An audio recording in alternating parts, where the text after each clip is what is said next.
Hello, hello. Hope you guys are doing well tonight.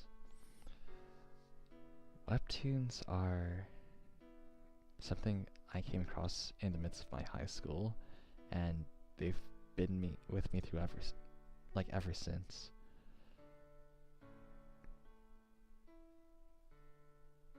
I think I remember the first Webtoon I read was Thriller, because they had a bunch of stuff going on for Halloween at the time. Like, Thriller was basically an anthology of short horror series by, no, not series, but more like chapters by various artists. So it really showed off the diversity of the artists that they had on hand, which is really nice. And ever since then, I've been following various series throughout the years. Stuff like Tower of God, Windbreaker. What else is there? Like a Cold Wind on Dry Branch.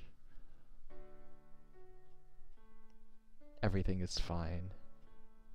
There's just so many great series that you can read essentially for free on the Webtoon app, which is just so cool.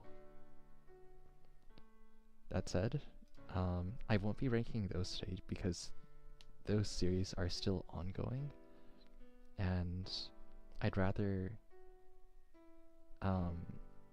discuss the arcs later once those series have finally finished. It wouldn't be fair to assess them as the story is still ongoing. That's why I decided to pick the series over here, which are in the completed category. Although I know some of these series didn't quite end. Rather, they're either dropped by Webtoons or their artists can continue them. But it's close enough to completed that I think it's fine to include them for the purposes of this. I haven't read every single story on Webtoons. Not even when I was in high school did I have time for that. And you don't necessarily need to read every single book to be a fan, right? You don't need to listen to every single Taylor Swift song to sort of get what she's about. That said, I try to keep my I guess my tastes of manhwa and Western comics open as possible. It's always good to have a good variety of works to look through, figure out what you like and don't like. And reading through the same genre is sort of like eating the same food over and over again. You gotta add some spice here and there. Add something that might not necessarily be to your taste, but gives you good contrast, so you can come back to the genre that you like with a new perspective. Also, the purpose of this isn't to heavily criticize each series. It's more like to highlight its strengths and weaknesses and to give a recommendation, whether it's something that everyone should read or something that is more acquired or to a specific taste. So it's all about what sort of audience it's going for, rather than necessarily the quality of that work within that genre. So without further ado, let's get started. I believe I organized this alphabetically. Yeah. Starting with A Good Day to Be a Dog.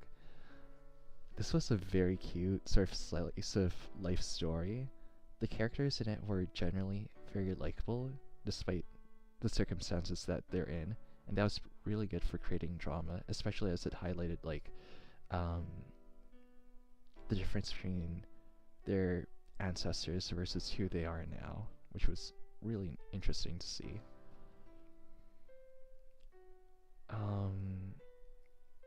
As to where I would rank this, I'd say highly recommended. It had some good moments in there.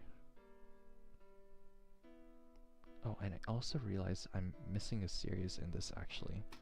Let me just get that real quick.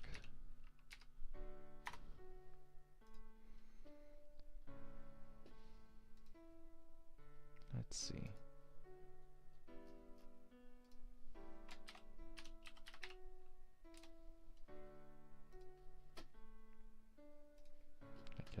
snippet tool.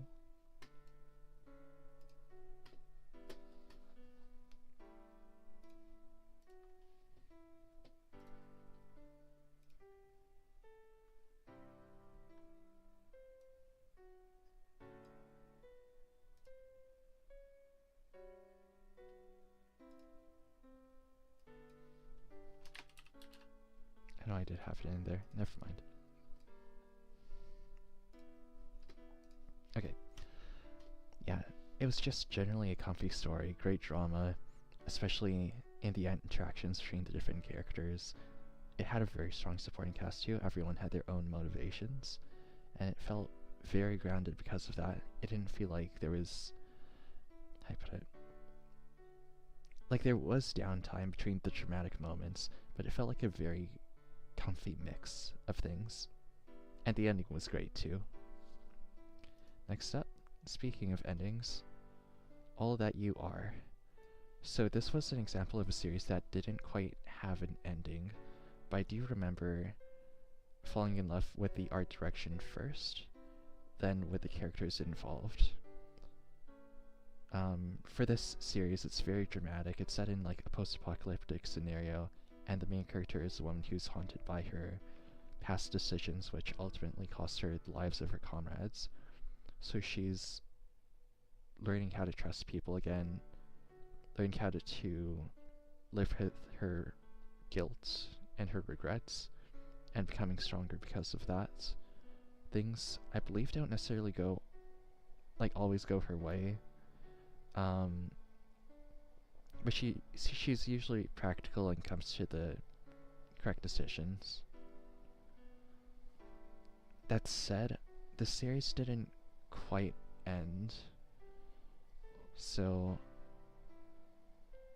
I was kind of hoping that the author would end it someday, or at least that Webtoons would release some more chapters. So I do sincerely hope the artist's the best, and hope that they continue writing or figuring out their passions. So I'd say this is generally good. On whole, the series was quite interesting. The characters had good motivations, and yeah. Next up, Bastard. Must read. Oh my gosh, this author just knows how to create dramatic tension. The scenario in this story is that a boy had been, or it's being forced by his dad to commit murders whenever there's like a threat to their public family facing life image. There are so many twists and turns, but it's anchored by a very human story about the struggle for a boy to find a way out of this dreadful scenario with his father, and to change for the better with the result of a girl who he comes across.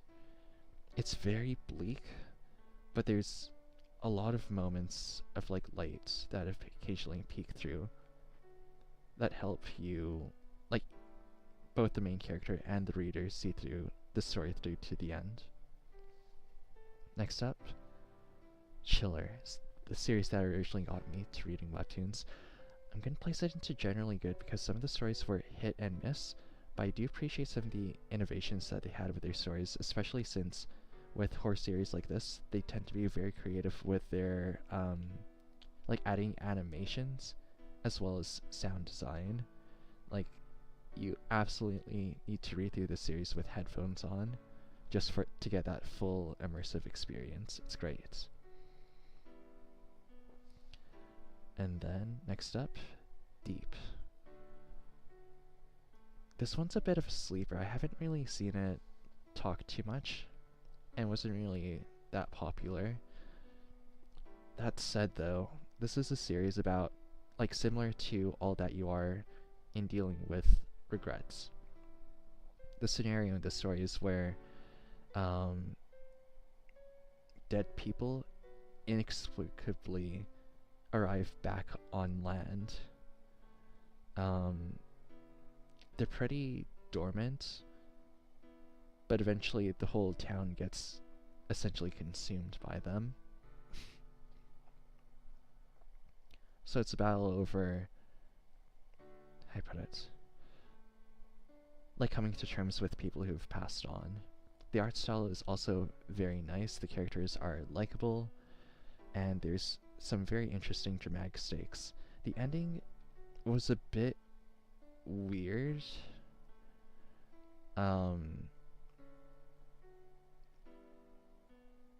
It sort of ends the same way it began, with these inexplicable, an inexplicable phenomena, which kind of mirrors how people deal with grief at times. Like, sometimes it comes suddenly, but you have to weather through it and make it through the day. Alright, next up. The Devil is a Handsome Man.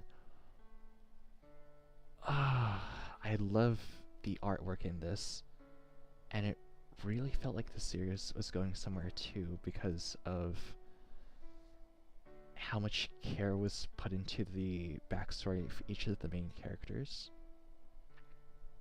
The downside is that this is another series that didn't quite finish. I would really love to see more chapters. It seemed like the author had a lot of high hopes for it, but just somewhere along the lines it wasn't able to be completed. But I will say the series did a great job in showing the relationship between the main character, who is in the title over there, as well as the girl who's involved. And yeah, there's just some great, very interesting artwork in there too. Haven't really seen a style like that since. Okay, next up, Distant Sky. Oh boy. I'm gonna put this one to acquired taste because I didn't really like the characters. They made some really weird, not necessarily practical decisions in the middle and towards the end of the story. However, the artwork is absolutely striking in this. It's very grim, sort of like Bastard. And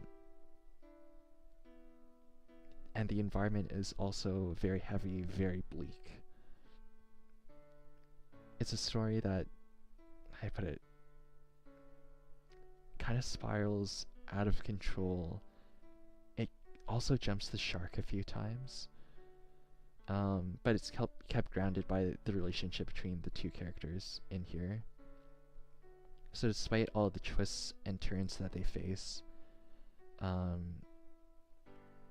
support that they show to each other really helps ground the story down and makes it understandable. Alright, next up, Girl Downstairs. Top tier. Everyone should read this really great dramatic piece. The story is about a university student, an engineering student who somehow starts dating a former Korean pop star who had to walk away from her career due to not necessarily the pressure of that life, but due to some sort of incompatibility that she had with it. And by being in that relationship, it sort of helps make her a more balanced person and gives her the courage to try a few things that she hadn't necessarily done before and also become more well-rounded. That ending was heartbreaking, but also very understandable. It's just such a good story. Oh, and the jokes, the supporting cast, it's all very strong and down to earth. Next up, Duty After School. This one is highly underrated. I haven't, like with Deep, I haven't really seen it talk too much, but the premise behind this is that there's these random orbs that suddenly come out of nowhere and engulf Korea, and the Korean army is basically mobilized to try and combat that threat before they encroach onto major cities. Yeah. This one was interesting just due to the amount of characters involved in it. The characters in this are basically a class of high school Korean students who get drafted into this, and their trials trying to survive through the day, and how their companionship builds up and also breaks down at various parts. It's a very interesting perspective to see, like, if a war were to break out, what would happen to, to a group of school kids. The ending was a bit unexpected, but I'm not too surprised by it. It did feel there was a lot of character development too, like these characters do grow and change over time. Sometimes for the better because it helps reinforce their bond, sometimes for the worse because they're overcome by their guilt, by their trauma. But it's still a very human story at the end of the day. Speaking of human stories, Escape Room. This one's interesting. It's basically a thriller. A bunch of people are trapped in these escape rooms which will murder or maim you if you're not careful. But the main protagonist of this is an extremely logical guy who has trouble fitting in with the world around him because of how emotionlessly he goes about doing his decisions. He's always focused on doing the most rational thing, to the point that it seems like sociopathic, until he meets up with another person in the escape room. The puzzles can get very convoluted, but they don't feel unfair. And also the ending was very strong too. The interactions between the characters felt very grounded. They go through the backstories of most of these characters too, so you understand where they're coming from. And it does pose some very interesting questions about, like, what it means to be human, what it means to be a good person in today's society. So you should definitely check out that series. Speaking of being a good person in society, Ghost Teller, I will recommend the series solely because there is a chapter in it which, how do I put it, really inspired me to make this video in the first place. It is the story of her truth chapter. The series is basically broken up into a bunch of chapters told by each ghost. Some of them are more stronger than others, but again, the sheer fact that this contains the story of her truth makes this top tier. The writing is usually very strong. There's a lot of irony, red herrings, foreshadowing, and the characters are usually very well grounded and very human. Like, these are people you can meet just crossing the street or browsing the internet. And it does pose a lot of interesting questions about, like, how do I put it, how difficult it can be to be true to oneself and live in society. Like, sometimes reaching out for the desires that you want can lead to very tragic results. But that doesn't necessarily mean that one should give up on pursuing their dreams and such. It just means that you gotta be careful about how you go about it, and don't go about doing things with malice. Very strong series overall, though. Okay, we're about a third of the way through. Girls of the Wild, must read. I love the action in this, just straight up. the main character is basically like a bit of a wimp at the start, but grows stronger through the tutelage of some of the other characters who are more combat focused. Honestly, I just loved how they used the paneling, the dynamics. It's just such a beautifully drawn series. Check it out. Next up, Air's Game. Absolutely must read. So as you can probably tell, the things I'm putting in must read have very strong character dynamics and overall main story. If it has nice action, that's like a big bonus too. Harry's Game is pretty much the complete package. It has very interesting paneling. It has great characters who have usually like complex backstories. It has, how do you put it?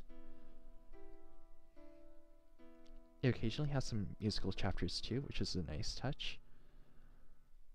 And yeah, I just really love the characters in this. Everyone's got their own motivations. Things don't necessarily work out, but they stick with each other, support each other, try to come to an understanding, and stick to their convictions. So overall, just a great must-read. Next up, Hellbound. This one had a very strong ending, and heading into the halfway point of that story was also interesting. This one also had a Netflix series. I watched through that as well. It's a very faithful adaptation, so if you don't want to read the manhwa, you can definitely check it out, the Netflix series instead.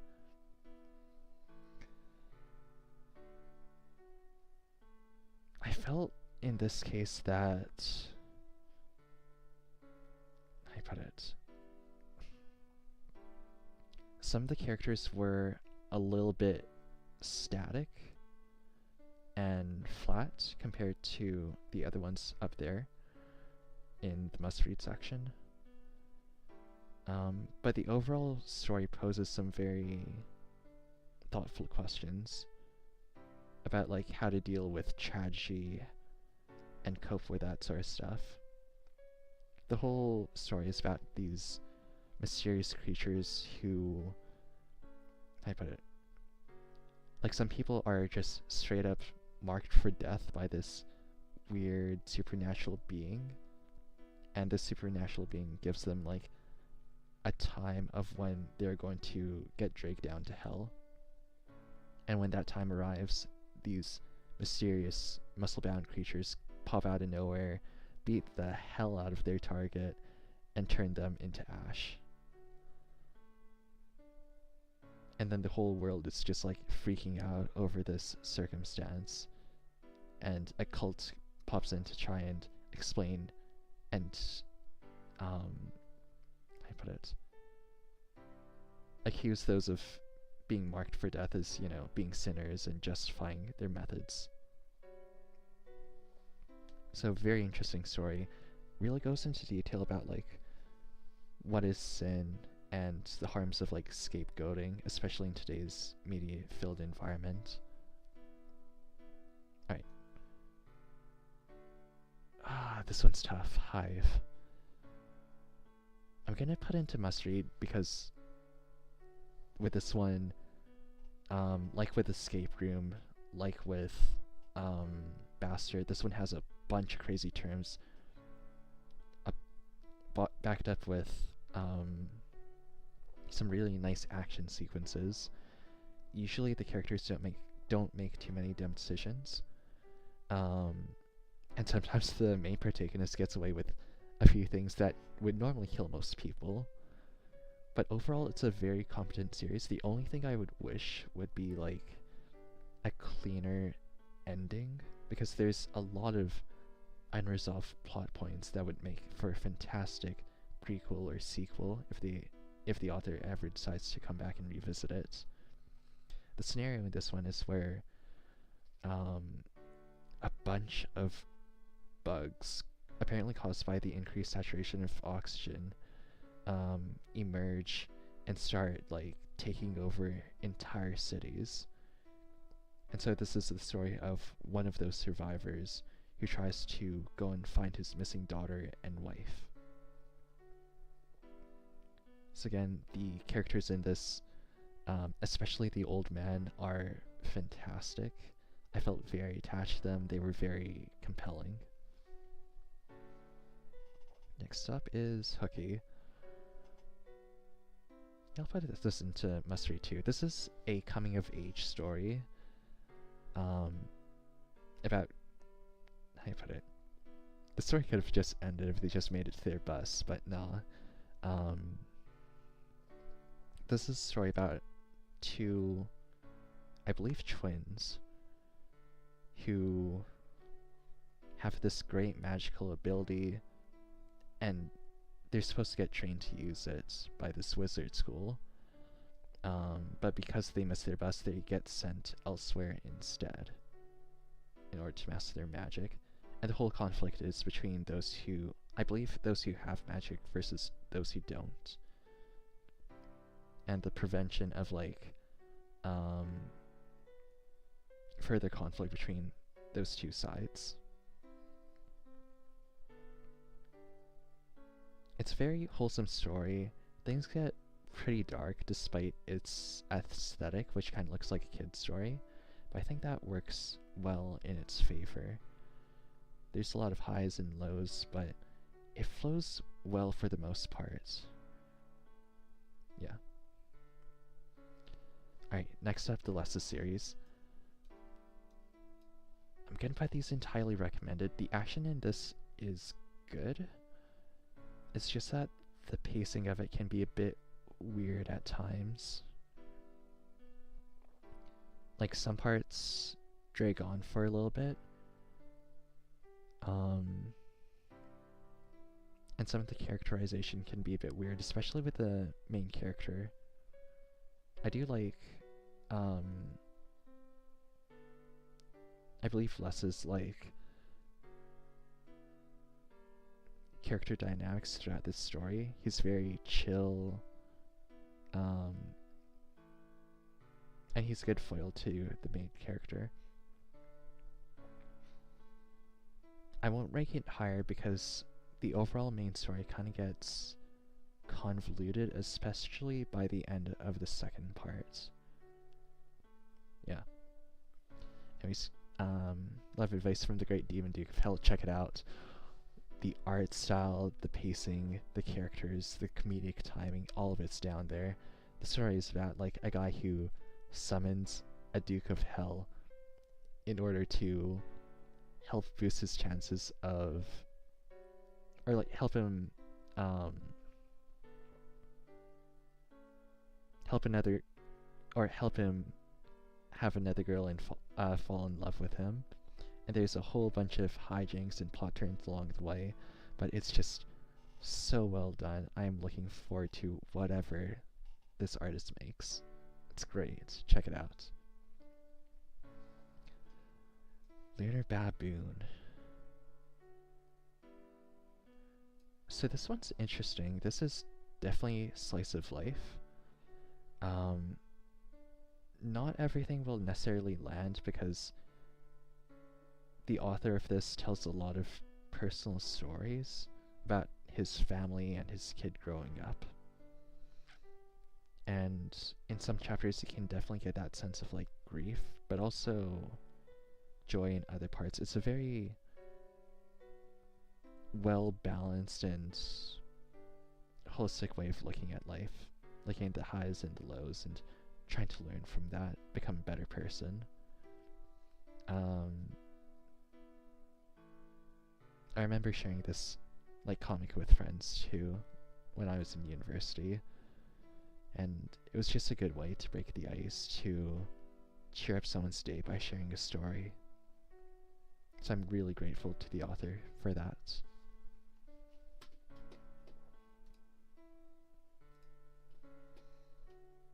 Next up, Melvian's Therapy. This is like in the complete opposite. It's, how do you put it? The artwork in this is fantastic. It's very grim, gothic, alien in some ways in how Melvina goes about doing her business. Some chapters are a bit weaker than others, but overall it's a very well told story about people trying to, how do I put it, overcome their despair, overcoming their trauma in order to become like, how do I put it, in order to become stronger and more resilient. It doesn't always work out for the protagonist. Some of them like get absolutely screwed over by their character flaws. I think that's sort of the point. Like, it's hard overcoming or like understanding your flaws and overcoming it, especially when someone is steering you towards like the edge. But if you're able to overcome all of that, you're able to become a stronger person, a more understanding and kind person. Alright, next up. My Boo. This one, the story of it is like a girl who's living with the ghost of a guy who accidentally died by choking. And it kind of goes over like regrets, about the girl's issues with dealing with these sorts of problems. Like, because of her, the main character has the ability to see ghosts, and the first time around it kind of frightened her, so she closed herself off. But in dealing with this ghost, she learns to become a lot more open and understanding of their scenario. She can't necessarily fix their problems, but she tries her best. And the relationship between these two is pretty wholesome. So I put in the highly recommended category. It also had a pretty nice ending too. Alright, Dear Cold-Blooded King. Great artwork. It absolutely shines. Like, it can be very warm in one scene, it can be very cold and distant in the next, which really matches the characters and the main, like, overall story plots. In this, a woman is, how do I put it?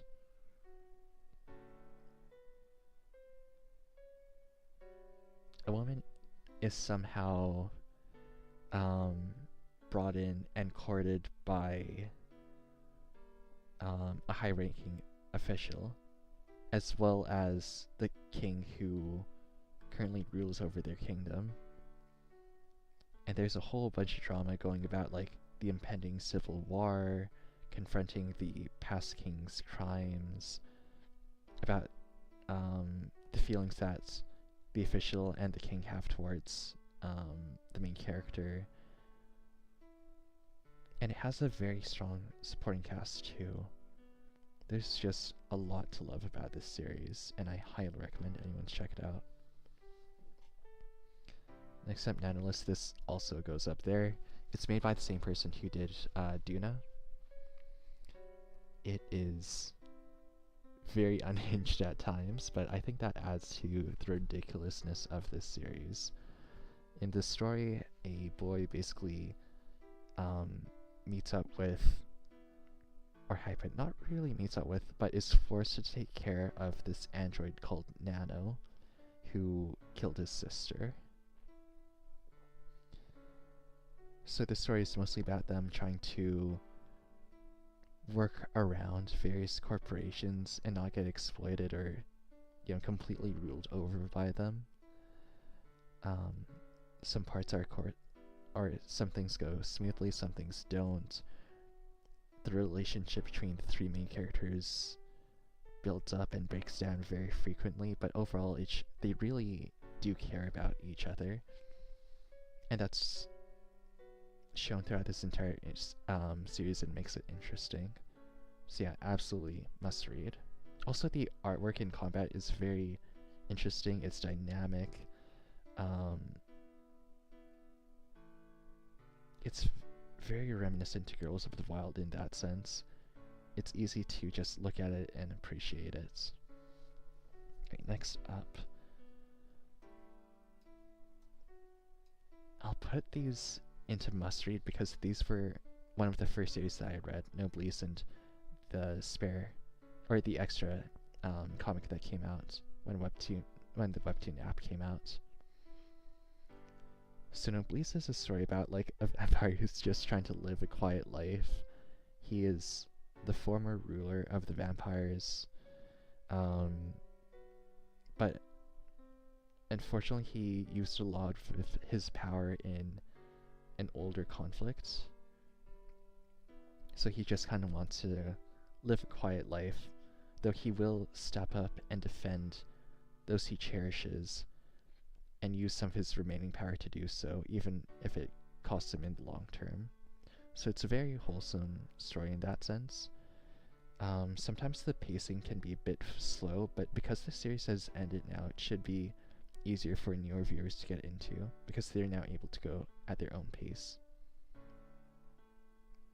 The action is also very strong, great supporting cast, everyone has their own motivations, and also their own distinct fighting style, which was really nice. Like, all of the clan leaders have their own special weapons, and they show the case that really well, whether it's in the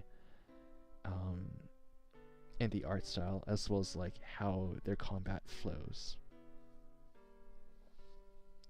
Orange Marmalade. I'll also group Days of Hana in there too, because these two are made by the same artist, and they cover very similar themes, which is straight up like racial discrimination. So in both these cases, with Orange Marmalade, you have vampires who are seen as like dangerous and a subclass, and in Days of Hana you have werewolves who are seen as a subclass and treated essentially as slaves. Yeah.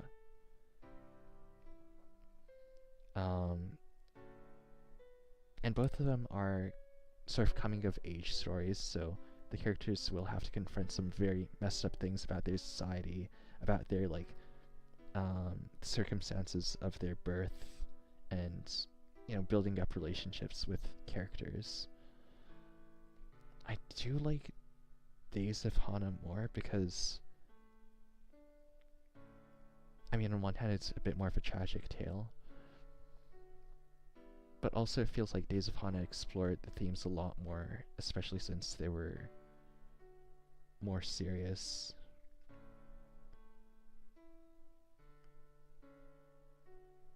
They also, especially in Days of Hana, there's some very interesting action scenes.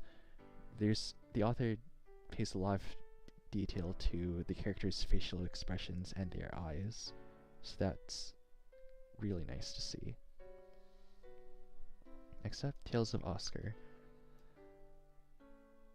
So this series is about like a ghost who goes around solving supernatural phenomena. Some of those chapters were hit or miss, but overall I really enjoy the story. I just wish it had more to it. It ended kind of abruptly. It has a very unique art style though, like very graphic novelish. Next up is Predator. Put it to highly recommend. This one's a thriller.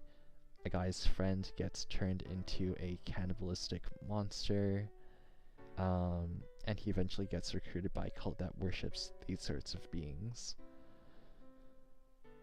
This one also ended abruptly, but the background stories and interactions between the three main characters is very interesting. I just wish it continued on for longer or had a sequel. Alright. So now a few more. Rod and Ruin. It's been a while since I've read this one, but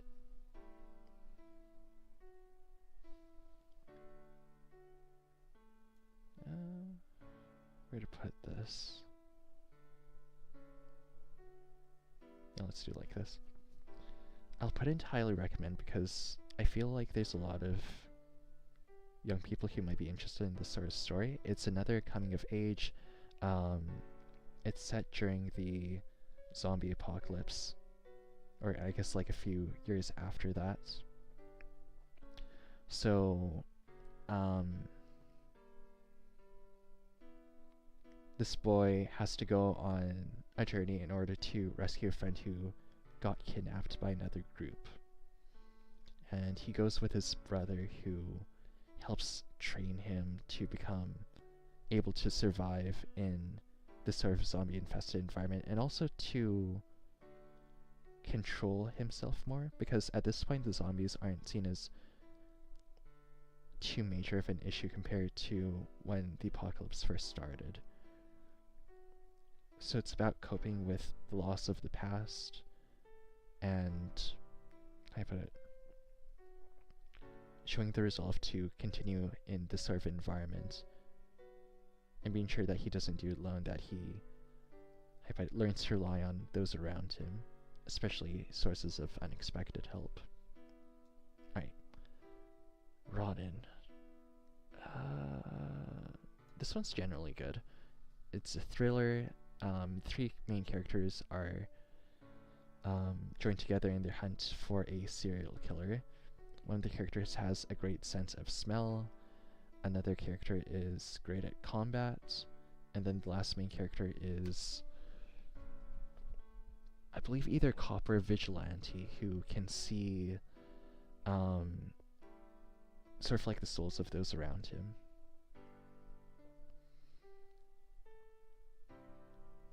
So this one was a pretty short series, but the 3 main characters usually don't mess around too much, and they show pretty decent chemistry towards each other. And the ending was really good as well. Everything wrapped up nicely. Yeah. Sake of Sita.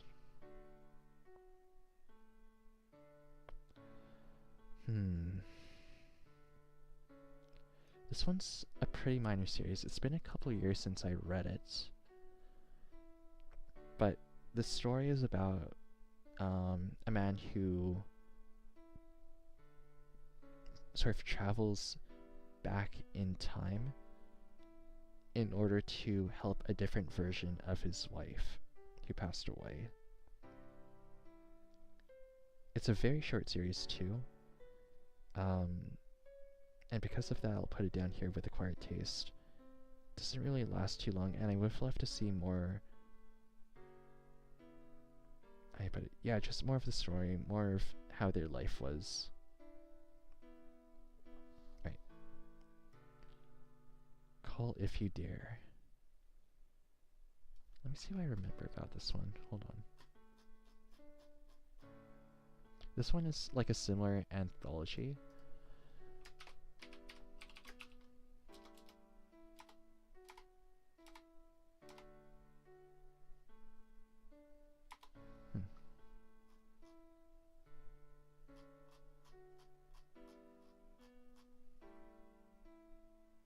Let's see, where is that?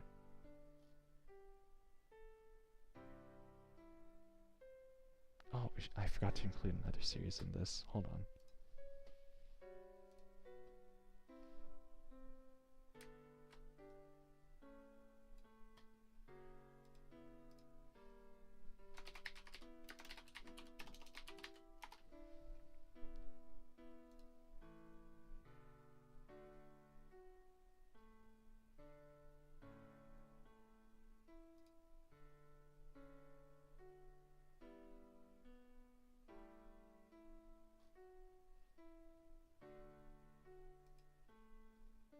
Let me see if I can find it.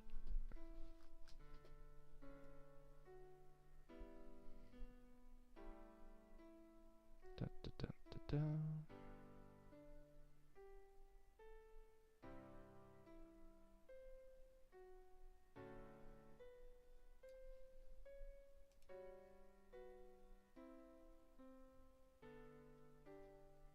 Where is that?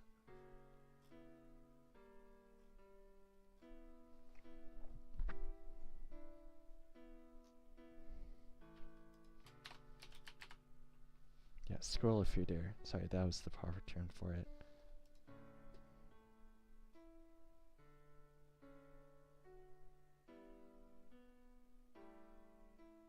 Yeah, I do appreciate the dynamics in this. There was, how do I put it? There's a lot of interesting stories, but I don't remember it as much as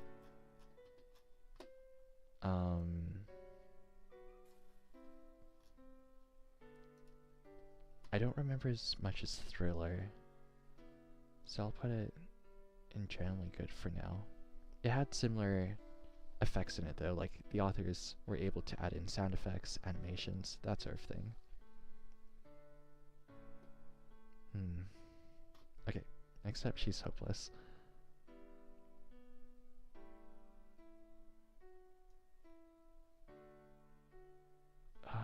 Where to put this?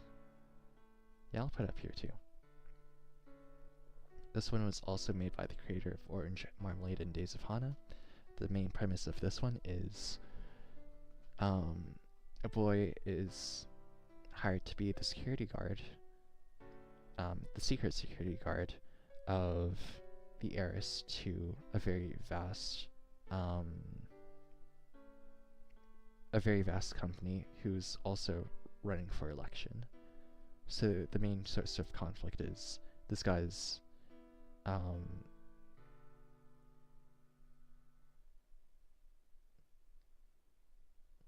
like inability to or like responsibility to help the girl while also hiding his identity. It's a very strong story overall. There's a pretty decent supporting cast, but I do enjoy the overall conflict between like the bodyguard, the girl, and the girl's mom. Good stuff. Next up, Shoot Around. This one is highly recommended. It's less focused than Hair's Game, but there's some good slice of life moments in between. Yeah. It's also very wholesome. Despite the story is that there's a zombie apocalypse, and it's about like a team of basketball girls along with their coach trying to survive in such an environment. So that was like very nice to see. The art style is similar to Oscar Zane. It's very graphic novel-ish. And this was also by the same person who did Hair's Game over here. This was like an earlier work. Alright, almost through. So we have Shotgun Boy and Sweet Home. I'll put these two together because they're by the same author and cover similar themes, both having main characters who were sort of outcasted by society, either due to the circumstances of their birth or something happening with their family. But in both cases, they're set in the same universe. Shotgun Boy is a prequel to Sweet Home. In both cases, you have groups of people trying to survive against these random monsters that have mutated from humans. So it's a battle about, you know, a bunch of survivors banding together, cooperating in order to save themselves and survive in these scenarios. As well as like being able to end up against really, really steep odds and passing down things to the next person or the next survivor. These stories are very, like, incredibly grim, but I would still recommend reading through them. Alright, Shriek. I remember a few from this one, so I'd put in highly recommend. This is another horror collection. Good stuff from it. That's all I'll say. Let's see. Sidekicks. I really wanted to see more from this author. The story is very, how I put it? There's some great interaction between the characters in this one. The antagonist is kind of like the main antagonist is kind of plain, but it's not really about him. It's mostly about the dynamics between the 3 or 4 main characters. It has a strong supporting cast, great action, and I really liked the protagonist in this one too.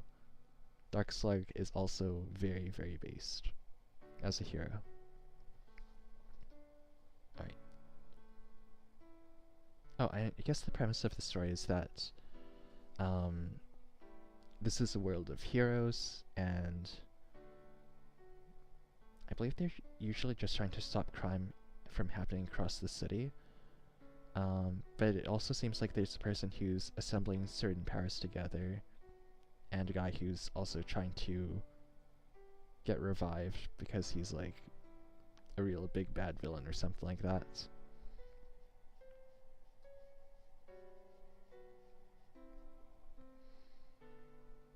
Yeah. Overall, though, the strongest point is the action sequences, as well as the character dynamic between the main character and her mentor. Alright. Next up, Siren's Lament. I'll also put in Where Tangents Meet. So, Where Tangents Meet was like an earlier story. This is mainly about a guy helping a girl out, like, what was the story?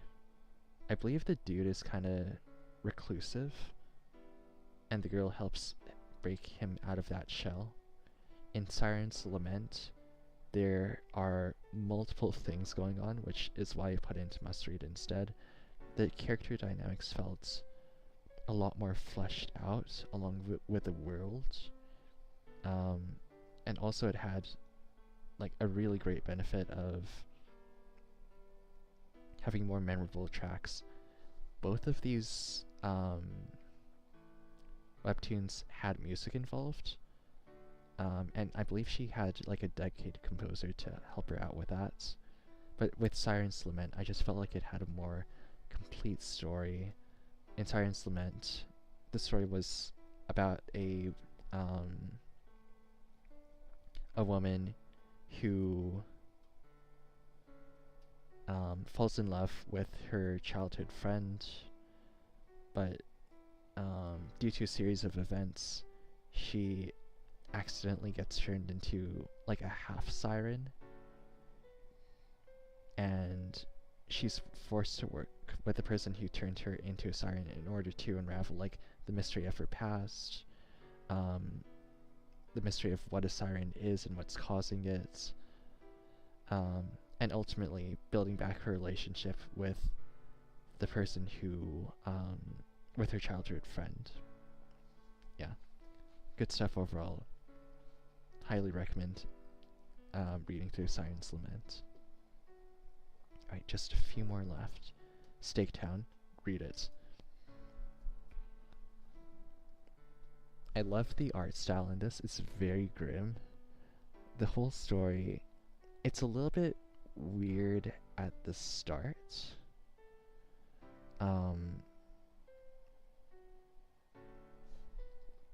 But it does come together towards the end. Like, the start feels like a collection of these disjointed short stories, and each chapter kind of felt independent from each other, but it does come together towards, I believe, the 3rd or 4th arc, when the girl is trying to escape the town. The whole story behind this is that this girl moves to a town, and it's got like a whole bunch of supernatural happenings in it. And it's up to the girl and her friends to make her way out of that and survive, because the town is actively hostile against them.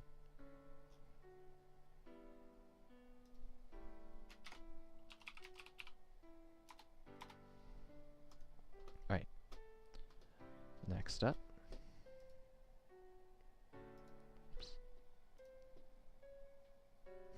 What to pick next?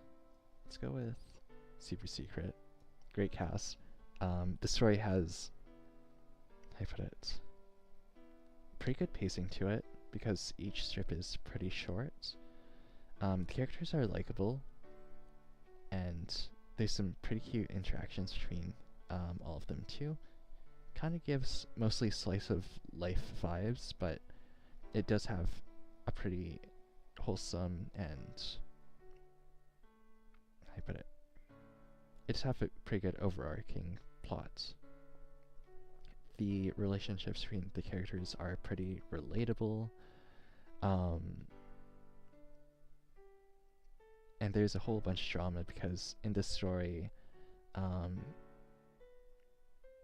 guy is trying to sort out his feelings toward his childhood friend. The guy's issue is that he's secretly, I think, like a wolf or something like that. And because of past incidences where his identity got revealed, this task force of magical bureaucracy keeps having to wipe this girl's memory. So the girl has some gaps in her memory, is kind of forgetful, kind of needs support for a few things. But there's just a really strong supporting cast.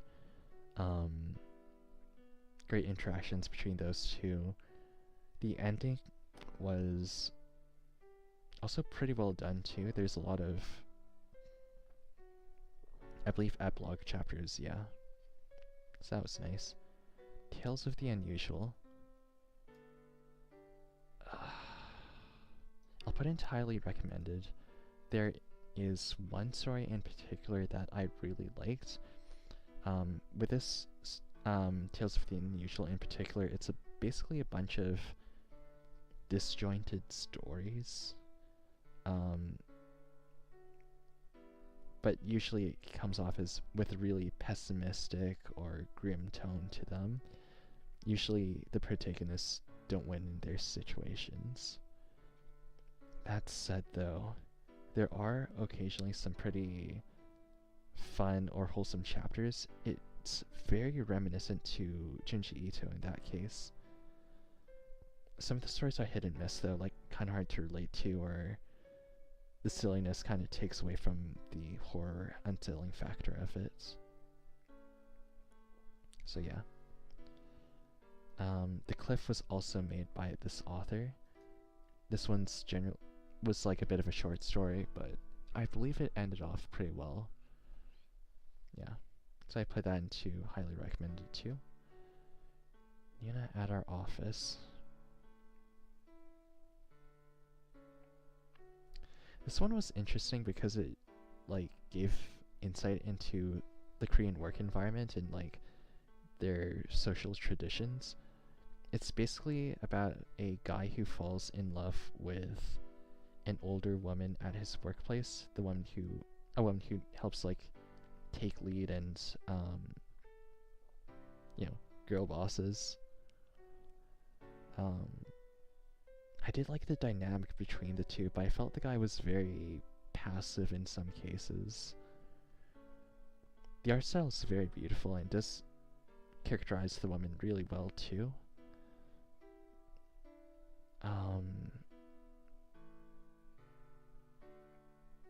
I just didn't really like the protagonist that much. Yeah. Alright. Unknown Caller. This is another compilation. That was pretty decent.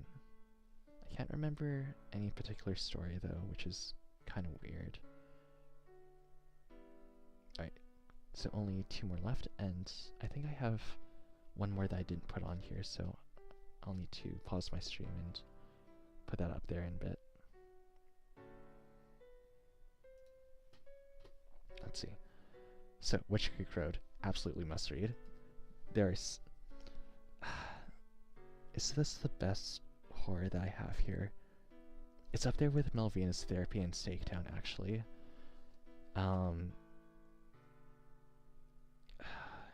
It kind of reminds me of Scary Movie in some ways, in that some of the horror loops around and becomes funny at times just due to how creative some of the kills can be. But it's a very well illustrated story. Um, in, I believe, the third season, there's a very sweet but also tragic character arc that occurs there too. Um, Overall, it's just a really good homage to a bunch of the horror stories that came behind it. There are H.P. Lovecraft influences, slasher influences,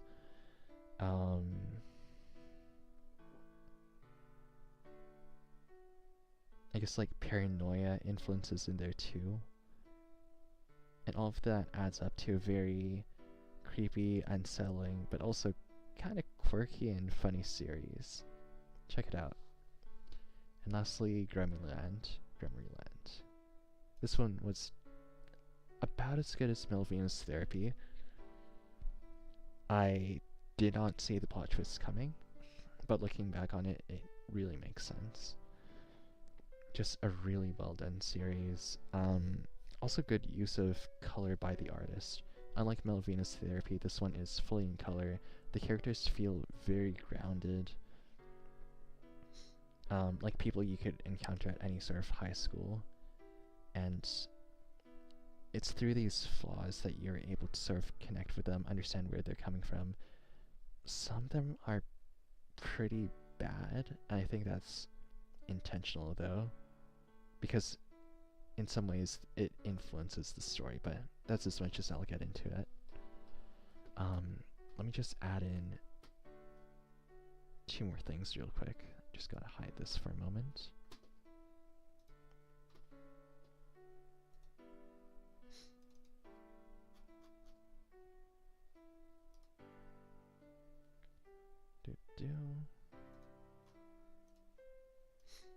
So there is this one. Oops, not that.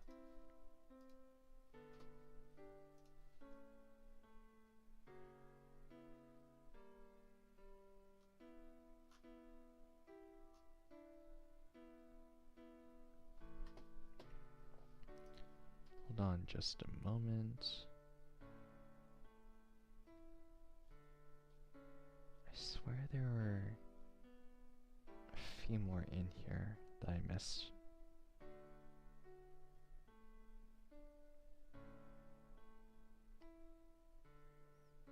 Oscar saying...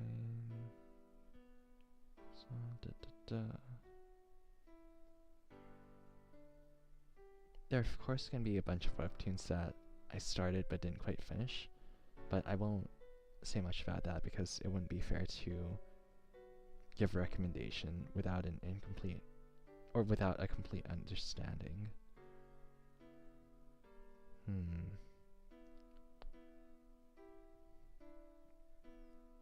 Oh, I can't believe I forgot this one.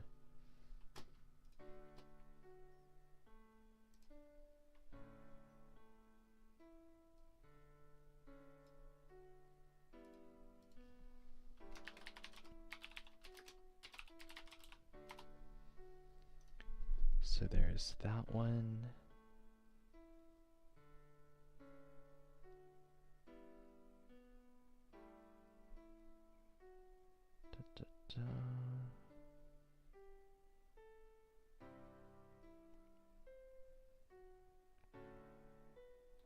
I think that might be it.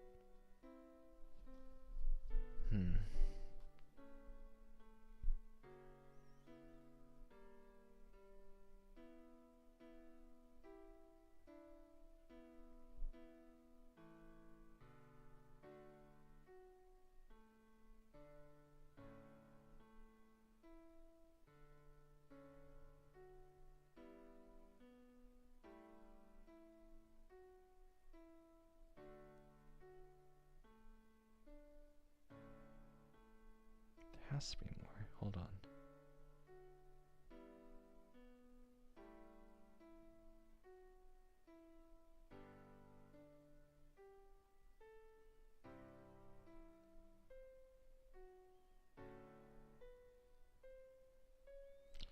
There are a bunch of series that I originally started but wasn't able to finish. Either because they kind of dropped off for me, or I had other stuff I wanted to read at the time.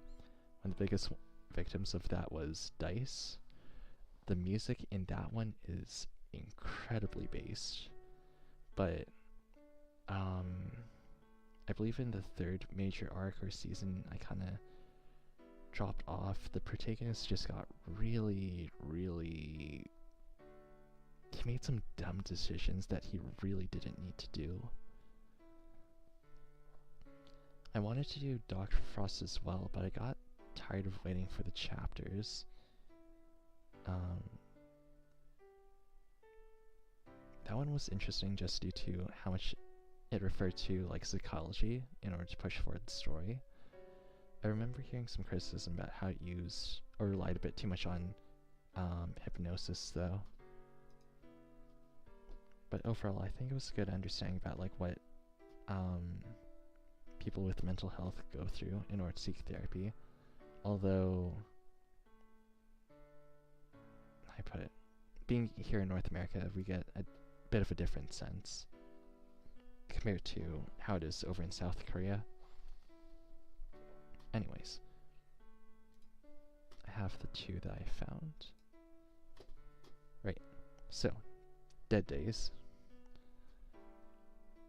This is a story where there's a sudden zombie apocalypse, and it's about like a group of survivors trying to make their way out. And they're chased by various people who either want to impede their escape or just due to miscommunications between different groups. I really liked this one because it took a lot of zombie tropes and flipped them on its head. Like, the zombie apocalypse is not how it's first perceived.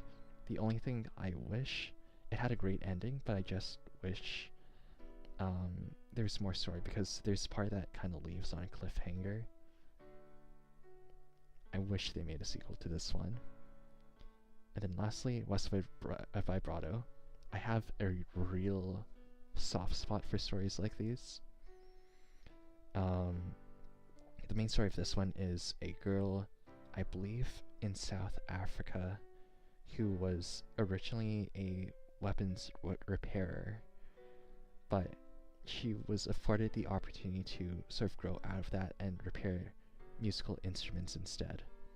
So it's about her, the stories of those with broken instruments and how she goes about fixing them and building up a relationship with them. The first story is just so sad, but it's also what got me into the series in the first place. The ending is a bit weird, but also I think fits within the story. So, definitely recommended. The only thing I wish it would have included was like an actual music track with some of the chapters.